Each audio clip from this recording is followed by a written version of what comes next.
ರಾಜಧಾನಿ ಬೆಂಗಳೂರಿನಲ್ಲಿ ನವವಧು ಗಾನವಿ ಆತ್ಮಹತ್ಯೆ ಕೇಸ್ಗೆ ಸಂಬಂಧಪಟ್ಟ ಹಾಗೆ ಇದೀಗ ಸೂರಜ್ ಮನೆ ಮುಂದೆ ಗಾನವಿ ಸಂಬಂಧಿಕರು ಪ್ರತಿಭಟನೆ ಮಾಡ್ತಾ ಇದ್ದಾರೆ. ಕಾಣೆಯಾಗಿದ್ದಾರೆ ಎಂದು ಪೋಸ್ಟರ್ ಹಿಡಿದು ಪ್ರತಿಭಟನೆ ಮಾಡ್ತಾ ಇದ್ದಾರೆ ಗಾನವಿ ಸಂಬಂಧಿಕರು. ರಾಜಧಾನಿ ಬೆಂಗಳೂರಲ್ಲಿ ನವವಧು ಗಾನವಿ ಆತ್ಮಹತ್ಯೆ ಕೇಸ್ಗೆ ಸಂಬಂಧಪಟ್ಟ ಹಾಗೆ ಸೂರಜ್ ಮನೆ ಮುಂದೆ ಗಾನವಿ ಸಂಬಂಧಿಕರು ಪ್ರತಿಭಟನೆ ಮಾಡ್ತಾ ಇದ್ದಾರೆ.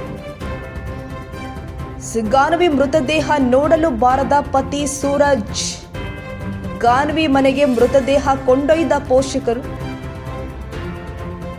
ಮನೆ ಮುಂದೆ ಮಗಳ ಮೃತದೇಹ ಕಂಡು ಕಣ್ಣೀರು ಹಾಕ್ತಾ ಇದ್ದಾರೆ ಪೋಷಕರು. ಬೆಂಗಳೂರಲ್ಲಿ ನವವಧು ಗಾನವಿ ಆತ್ಮಹತ್ಯೆ ಕೇಸ್ಗೆ ಸಂಬಂಧಪಟ್ಟ ಹಾಗೆ ಇದೀಗ ಸೂರಜ್ ಮನೆ ಮುಂದೆ ನವವಧು ಗಾನವಿ ಅವರ ಸಂಬಂಧಿಕರು ಪ್ರತಿಭಟನೆ ಮಾಡ್ತಾ ಇದ್ದಾರೆ.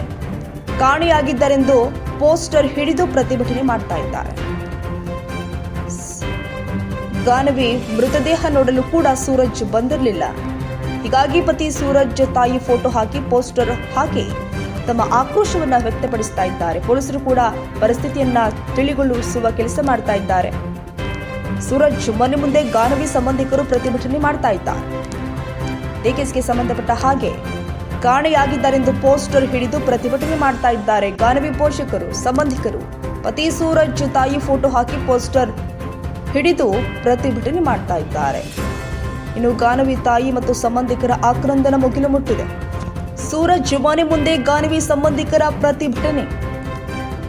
ಕಾಣೆಯಾಗಿದ್ದಾರೆಂದು ಪೋಸ್ಟರ್ ಹಿಡಿದು ತಮ್ಮ ಆಕ್ರೋಶವನ್ನು ವ್ಯಕ್ತಪಡಿಸುತ್ತಿದ್ದಾರೆ ಗಾನವಿ ಸಂಬಂಧಿಕರು. ಪತಿ ಸೂರಜ್ ಕಾಣೆಯಾಗಿದ್ದಾರೆ ಅಂತ ಹೇಳಿ ಪೋಸ್ಟರ್ಗಳನ್ನ ಹಿಡಿದು ತಮ್ಮ ಆಕ್ರೋಶವನ್ನ ವ್ಯಕ್ತಪಡಿಸ್ತಾ ಇದ್ದಾರೆ. ವಿಭಿನ್ನವಾಗಿ ಆಕ್ರೋಶವನ್ನ ವ್ಯಕ್ತಪಡಿಸ್ತಾ ಇದ್ದಾರೆ.